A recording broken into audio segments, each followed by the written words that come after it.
Essa é a pergunta. A diferença de aulas no Brasil e as aulas aqui são grandes e também as aulas em escola. Uhum. Qual que é a diferença que você acha? Então, voltando lá para a escola que o Vini tinha falado antes. Tá mudando, e isso bastante no Brasil, mas lembra de quando você estava na escola. Provavelmente aconteceu com todos vocês. A sua professora de inglês da escola, ela não falava inglês. Né? Então, normalmente essa era a realidade. Está mudando, mas essa era a realidade no Brasil. Então, o que acontecia? A professora da escola, ela é uma pessoa que é habilitada, ela foi para a universidade, então ela era habilitada a dar aulas de inglês, mas ela não sabia falar inglês. Certo. No curso, na escola de idiomas, é o contrário. Né? Você tem uma pessoa que sabe falar inglês, que morou fora, mas não é professor. Então, durante muito tempo no Brasil, a gente teve uma defasagem por conta disso. Porque na escola a professora não sabia ensinar gramática, não sabia falar inglês. No curso de idioma, o professor sabe falar inglês, mas não é professor. Entendi. Então, hoje em dia, né, tá mudando bastante, a gente está conseguindo ter profissionais mais completos, que eles têm essas duas necessidades, né? Eles têm A formação e o inglês. Essas duas coisas que são tão importantes, né, para que você São duas consiga ter ferramentas, né? isso, para que você Competências. consiga ter um professor completo para conseguir entendi. realmente ensinar, né? Entendi. E aí agora me ajuda a lembrar qual era a outra pergunta. A diferença. A diferença daqui Daqui. pro Brasil. Isso, então vamos voltar agora para cá. Então, aqui, o que acontece? Quando você vem como estudante internacional e você vai para uma escola de ESL, que é English as a Second Language, você vai aprender um inglês que não é um inglês para a vida. Né? Você não vai aprender aquilo que você realmente precisa aprender para você conseguir se comunicar.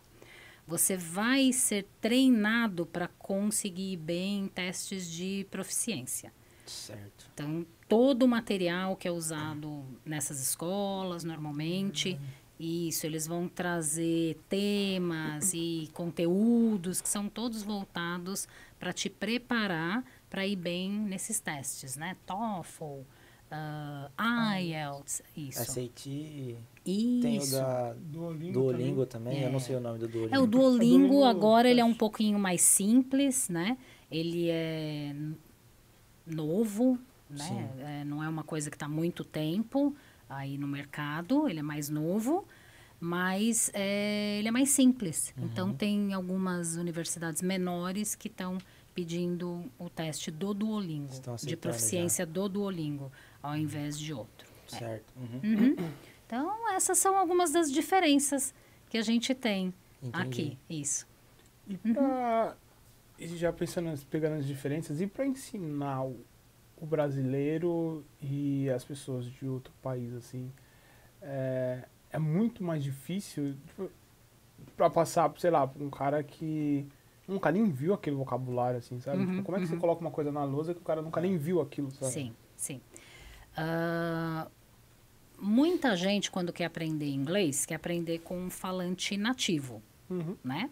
Mas existem muitas pesquisas que comprovam que é muito melhor você ter um professor que fala a mesma língua que você fala. Porque esse professor já sabe quais são os erros que são comuns para os falantes daquela língua cometerem. Isso, então ele já vai te corrigir, já vai te alertar daquilo para que você nem cometa, né? Entendi. Isso. E, de maneira geral, pessoas que falam a mesma língua cometem os mesmos erros. Então, tem sempre um padrão. Então, quando eu estou ensinando alguma coisa, eu já sei o que os chineses vão errar naquela gramática, naquele conteúdo. Então, eu já falo para eles. Entendi. Quando eu estou ensinando brasileiro, então, é muito mais fácil para mim, porque são os erros que eu mesma cometia quando eu estava aprendendo. Por né? conta da pronúncia mesmo do país, né? Isso, da pronúncia. E às vezes você Tempos compara verbais que não existem muito. no português, existem em Isso. inglês. E as comparações são inevitáveis. Você tenta, né? A sua base é a sua língua. Quando você vai falar outra, você tenta falar da forma que você fala na sua língua mãe. Meu, tem uma situação muito engraçada que eu lembro na época da escola. Acho que eu tava no 8º ano, assim, tendo aula de inglês. E eu tava desligado da aula, né? E aí eu tava conversando, eu acho, e a professora me chamou. Guilherme, lê essa palavra aqui, lê essa frase. Aí eu olhei assim, lógico, professora. Aí a primeira palavra era my. E eu li mi, porque é M-Y. Aí eu falei assim, mi não sei o que. Aí todo mundo começou a cascar o bico. Aí eu peguei e falei assim, ué, não é mi? Tipo assim, é um som de I, né? O Y é um som de I. Aí eu fiquei, caraca, mano. Passei mal vergonha, mas a professora tinha acabado de falar que aquilo ali era mais. Se eu tivesse prestado atenção, eu teria Não tava prestando certo. atenção, Não tava prestando. tá vendo? E aí teve você falou agora de erros que a gente comete da própria língua. Eu sempre lembro também do o study, né? Que é o certo a se falar. Mas quando a gente vai ler a primeira vez e vai falar, a gente lê estude. Isso. Então, tipo assim, quando você já é uma professora de inglês falando a língua portuguesa, fica muito mais fácil. Você já vai saber que a pessoa vai ler e vai falar estude, né? Só que aí você fala, não é assim que você não vai falar. Então, isso daí é umas coisas que eu tava pensando aqui, refletindo sobre. Porque na língua portuguesa, nas palavras, a gente pronuncia letra por letra.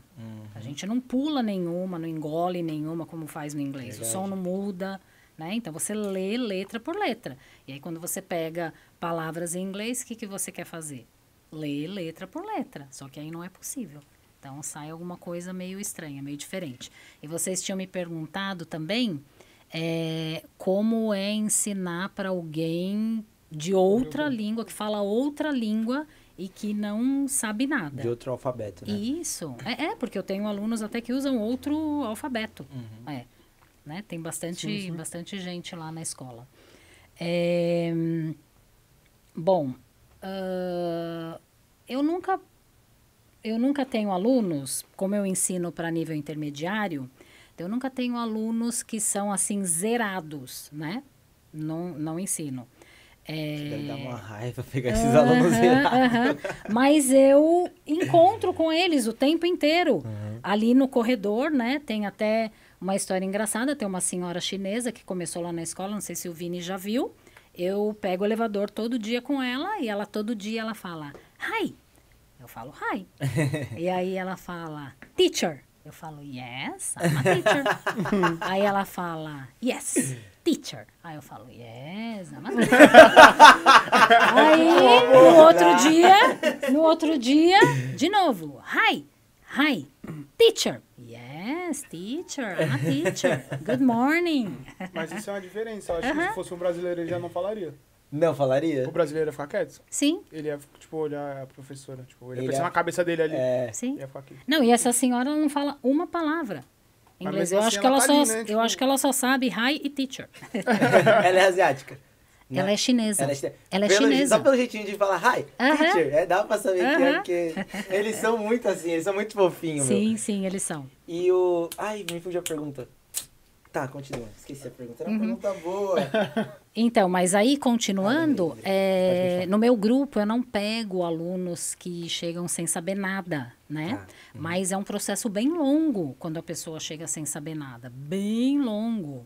Porque quando a pessoa não tem nenhuma base, e acreditem, tem um monte de gente que chega sem saber nada. Mas é mais demorado, mas uma hora sai do zero. Sai, mas praticamente, né, você usa a mesma metodologia. Sim. Lembrei da pergunta. Vamos matar não sei se é um mito ou se é uma... Tá esperando acontecer alguma coisa, né? Eu também tô esperando você se inscrever no canal. Corre lá.